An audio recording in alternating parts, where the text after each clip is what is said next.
Simon from simonwoods.com. I have a couple of Chinons. I was going to say one was a Saumur Champigny. We're in the Loire Valley and we're in Cabernet Franc territory. Chinon and other appellations such as Saumur, Champigny and Bourgogne, Saint-Nicolas de Bourgogne have to be 100% Cabernet Franc.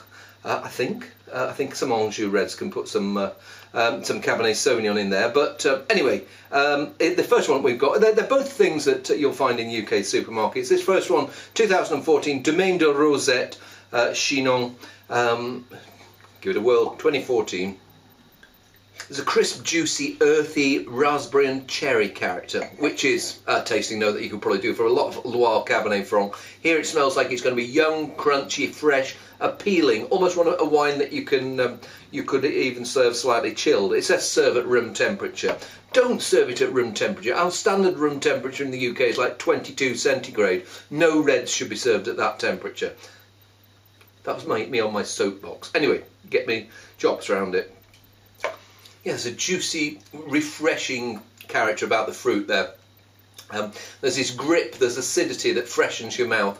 Not too much tannin, which is why you can serve it slightly chilled. But then this character of Cabernet Franc, slightly earthy, leafy, but not so wimpy that it's not ripe. Once upon a time, people used to say, "Oh yeah, it is really fresh, leafy blackcurrant." And if you find leafy blackcurrant in Cabernet Sauvignon, people say it's underripe. What's happening now is people are ripening their Cabernet Franc a little bit more, so it's like the flavours are still there, but they've just been turned up a notch or two, not been turned up like to 11 or anything like that. So you're getting those red fruit flavours, but an ever so slight baked character, baked tar, whatever you want to call it. It's pretty tasty wine. Some people might find it a little bit on the crisp side and they want something fuller bodied, but I'd very happily dig into rather a lot of that.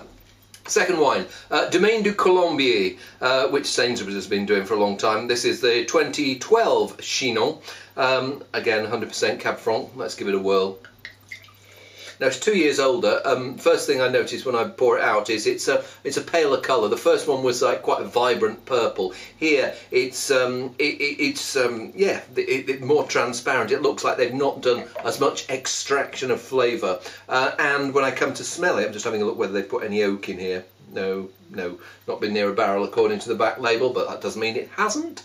I don't notice as much fresh fruit aroma. There's maybe a little bit more hint of maturity coming through, a slight softness, a slight plummy character, but it feels like a quieter wine than the first one.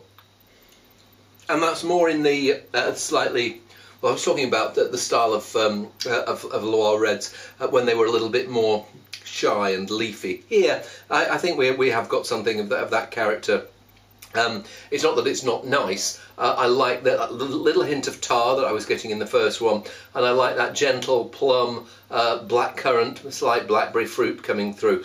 But it's not there isn't as much wine in your glass as there is in the first one. It's an okay drink, and also. I wouldn't chill that one. I'd chill the first one and enjoy its crunchiness. Here, that extra maturity, I think just let that softly, delicately swirl round in your glass rather than giving it a bit of a chill first. But I prefer the first one. This one is okay. The first one.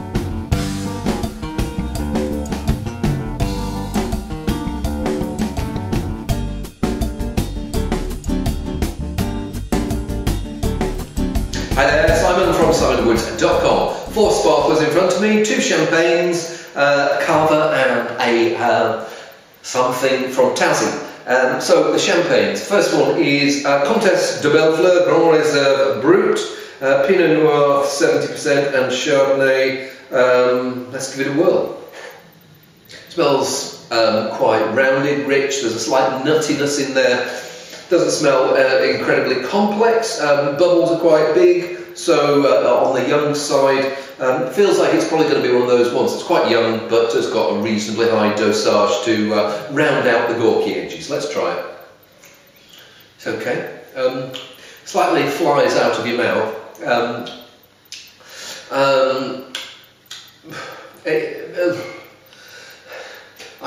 I struggle to get very excited about that. It's okay. I would finish a glass and I would probably want a glass of something else after that. It's okay. Let's see whether this next one can do any better. This is the Wine Society's private cuvée champagne, that made by Alfred Gratien, and again non-vintage champagne 33. I don't know what 33 means. I don't know whether that's the speed at which you should drink it, but anyway, let's try it. Another big bold one, but here it doesn't smell quite as nutty. It smells more fresh and yeasty, as if the base wines have a little bit more, a little bit more time on the lees to pick up some toastiness. And it feels like it's going to be here. It's going to be about richness and probably a better base wine and maybe slightly longer aging. I'm not sure. And that's much more grown-up wine. It's rounder, more mouth-filling. Got little bits of. It's got the pineapple. It's got the citrus in there. It was a struggle to find flavours in the previous one, but here it's got those some like rhubarb character coming in there. Toastiness, yeastiness, and freshness. And the finish I'm left with is tangy and makes me want to drink some more of that. That's good. Next one. So we're on the cava now. This is Codognu Selection Raventos Brut. Is it vintage? It's got various things. So it's got 1551. I don't think it's 1551 vintage. It's got 1872 on there as well. I don't think it's 1872 either. But anyway, let's just presume it's a non-vintage and dig into it. It's two of the cava grapes, Sorello and Macabeo, with a little bit of Chardonnay in there as well.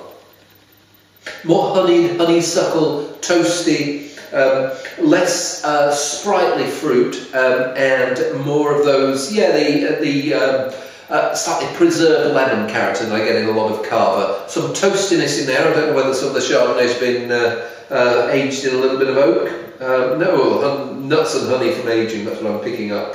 But it smells okay. And it is okay. I mean, it's not great. It's not as good as the previous one, but it's better than the first one. But it doesn't taste like champagne. It's got that what I call the lemony earthiness of cava. Maybe the Chardonnay is giving it a little bit of fatness, and the aging is giving those nutty, honeyed characters. But it's quite nice. It's quite nice. But not as much as the previous one's a star. Let's see whether we get a star with the last one. Tasmania, and this is Arras. Grand vintage, so 2005 in tirage, so that means it's doing its stuff in a bottle with some yeast in there for 7 years. Let's see whether that has had an effect on the quality. This smells good. It smells like a pretty good base wine. There's a little bit of peach in there, but it's more on this fresh citrus character. But it's funny. It doesn't smell like it's 9 years old. It's got a freshness, a little bit of nutty bite about it. Doesn't smell like either of the previous two. It smells like it's going to have an extra fruitiness about it, but still subtle with it, and with the aging in the bottle adding toasty, yeasty notes to the game, and that's good too. Yeah, I like that. What's good here is there's this richness of fruit, and it feels like they've not added too much sugar when they've done the disgorging. So you're getting a slightly drier style maybe than the previous wines, but because it's had the aging on the yeast lees, that's where the richness has come to round out any gawkiness or sharper edges from the acidity in the base wine. And that's a very classy wine, actually, that. And one of those that sometimes champagnes you think, I just want to drink this by itself. Here I very happily sit down and polish that off with some chicken. It's got weight, it's got intensity, it's got freshness, and it's not. As I say, it's not got this sweetness that would be a bit clumsy with some food. It's very, very tasty wine now.